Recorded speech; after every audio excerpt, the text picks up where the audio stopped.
So we move to our last session now. We're going to hear first about the Dignity of Risk project. This was a topic that came up at last year's forum. So there was a subgroup of the National Wellness and Reablement group that has started work on the Dignity of Risk project.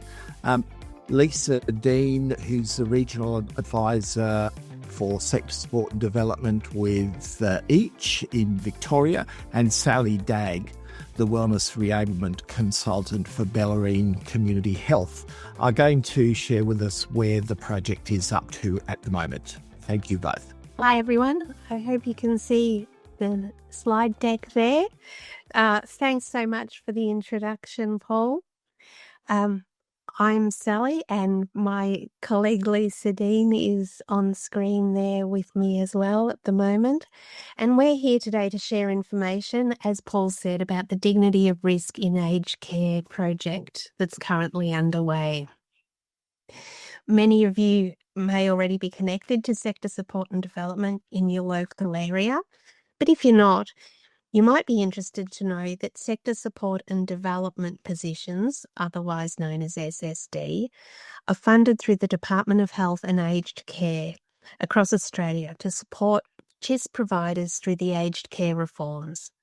We work together at a national level through our network to collaborate, share information, exchange ideas, create opportunities to engage providers in training, education, resource development, and local networks, to name a few.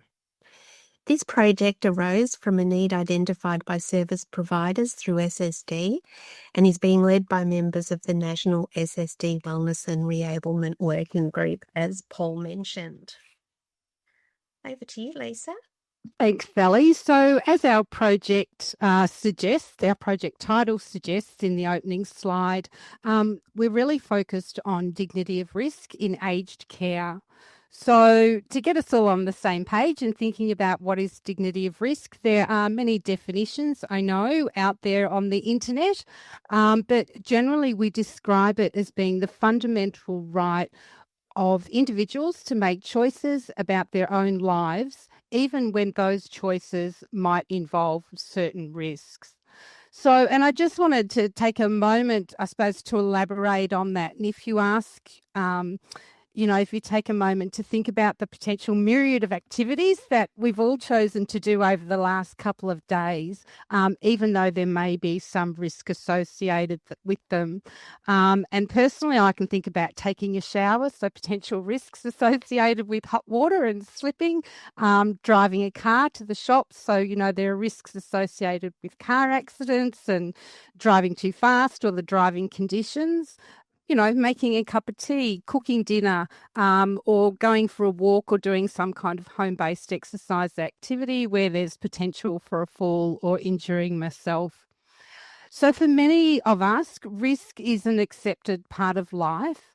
But I think it's fair to say that for older people, they're often discouraged from taking risks because of their perceived limitations or fears that they or others might be harmed, and that the reputations of our own services might suffer as a result of that. But I suppose the question that we put to you is, how would you feel if we said you can't do some of those things, the choice is out of your control? So the idea of dignity of risk aligns really closely with the rights-based principles that are central, of course, to the new Aged Care Act, and, of course, the new Statement of Rights, which talks about people having the right to safe, quality and fair funded aged care services where people are treated with dignity and respect. And of course, the concept is closely aligned with the strength and quality standards, which really have a greater focus on promoting dignity of risk, which is really vital for preserving the independence, self-worth and personal agency of older people who might be accessing aged care. So much of what has been shared at today's wonderful forum, I have to say, thank you, KeepAble, has focused on wellness and reablement approaches that really place the person at the centre of care. And we've heard how these models are really central to supporting people to maintain their independence and their well-being. And embracing dignity of risk is really fundamental to achieving successful outcomes of wellness and reablement in practice. Essentially, it seeks to uphold a person's autonomy and their self-determination. It recognises their right to make choices, even when those choices might involve risk. So rather than focusing solely on risk avoidance, the approach is really encouraging informed decision-making and active participation and meaningful engagement in daily life. So in a nutshell, it really is about balancing the safety and personal choice, dignity of risk to support empowerment, inclusion and respect for human rights.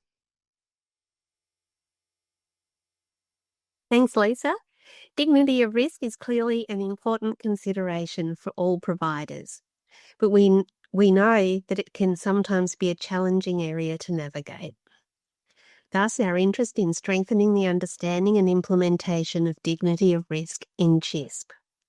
Our project has 3 key objectives: to review the latest evidence, to understand what contemporary research says about dignity of risk, to assess current practices, so how is dignity of risk understood and applied in community-aged care today, and to identify current challenges and opportunities to promote or apply dignity of risk. The project involves capturing the latest research and best practice in a literature review, gathering insights from CHISP providers to understand how dignity of risk is perceived, implemented and managed for individuals within CHISP organisations, and putting together a report to inform further supports. So today we've actually completed the literature review, and we were really fortunate to have McCusker Centre intern support us in this process.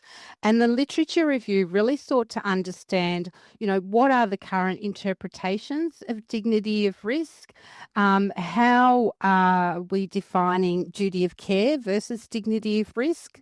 It collected information about the benefits of risk for an older person, and trying to understand organisational risk appetites and experiences. What are the concerns and barriers out there regarding facilitating dignity of risk?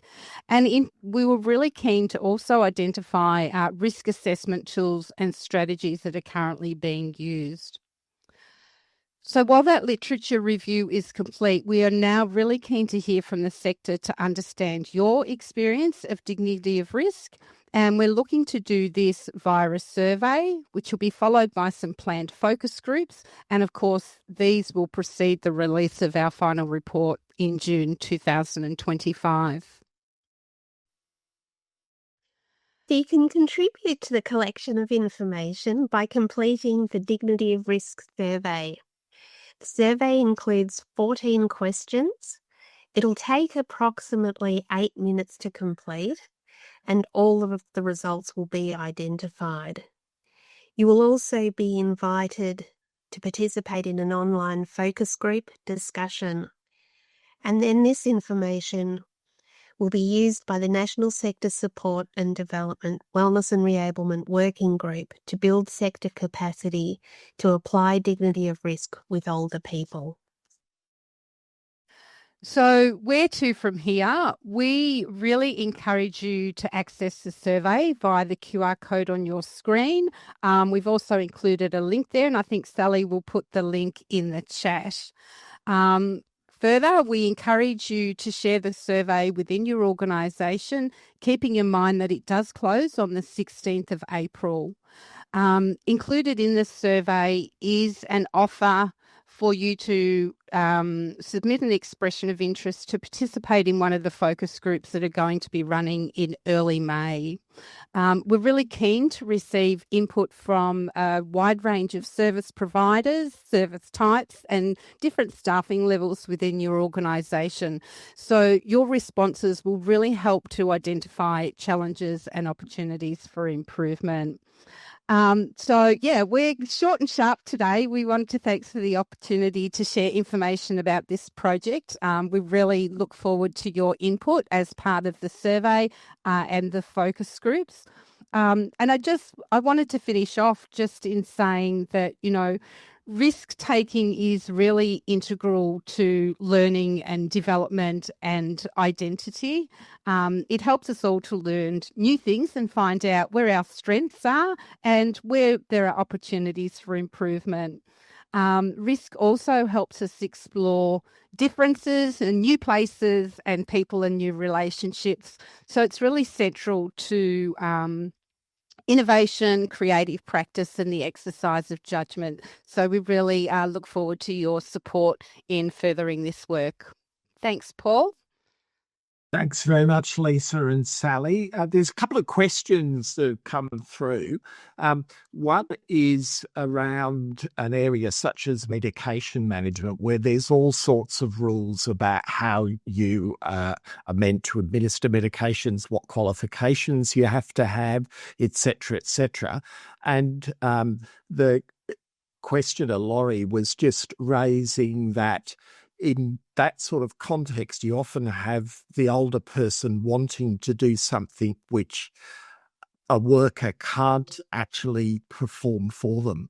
So I imagine this has come up in your literature review. What sort of issues do you think this raises? Yeah, thanks, Paul, and thank you for the question. I think it's really important that we all operate within our scope of practice, and that's particularly important when we're thinking about something like medication management. So that would certainly be a key consideration in, I suppose, directing your approach to supporting that person. So that's probably the extent of the response I could give at the moment. Yeah, I think, I just might add, I think one of the potential challenges around dignity of risk, but also one of the wonderful things is that it does really require us to know who the person is and what's important to them. So it is a very individualised approach to care, and that is what person-centred care and good inclusive practice is all about. There's not necessarily always, one approach is going to fit all sizes. So I think, that's part of our interest in really understanding what are the tools out there that will support people in different roles to support clients, through the supported decision-making processes, which is certainly aligned with the idea of dignity of risk. Yeah. And just to reiterate your target group for the survey? So we are specifically focusing community aged care, Commonwealth Home Support Program. But look, we're open. If you're in support at home and you're delivering home care packages, feel free to contribute. We're more than happy to hear from you as well. Yeah. Great. Thank you both. Thanks for the opportunity. Thank you.